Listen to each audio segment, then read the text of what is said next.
چینی وزیراعظم کی پاکستان آمد، نور خان ایئر بیس پر لی چیونگ کا پرتپاک استقبال، توپوں کی سلامی اور پھول پیش کیے۔ شنگھائی تعاون تنظیم اجلاس سمیت اعلیٰ سطح کی ملاقاتیں شیڈول، معاہدے بھی ہوں گے۔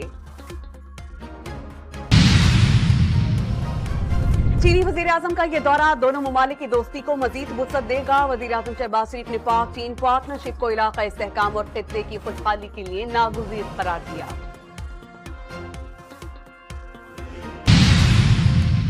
اسلام آباد میں کل سے شروع ہونے والے شنگھائی تعاون تنظیم اجلاس کے لیے غیر ملکی وفود کی آمد کا سلسلہ جاری۔ پورے شہر کو بھرپور طریقے سے سجا دیا گیا۔ سیکیورٹی کے سخت انتظامات، متبادل ٹریفک پلان بھی جاری۔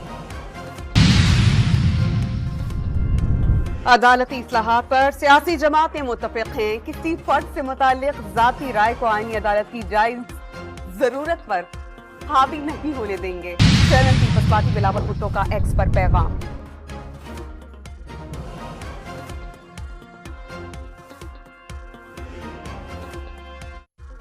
مولانا فضل الرحمان نے مجوزہ آئینی ترمیم پر کافی حد تک اتفاق رائے کی نفی سنا دی۔ ترمیم پر مکمل اتفاق نہیں ہو سکا۔ اسلام آباد میں پاکستان پیپلز پارٹی کے وفد کی MKM قیادت سے ملاقات۔ آئینی ترمیم سے متعلق امور پر غور۔ دونوں جماعتوں کا آئینی ترمیم کے معاملے پر اتفاق رائے سے آگے بڑھنے کا فیصلہ۔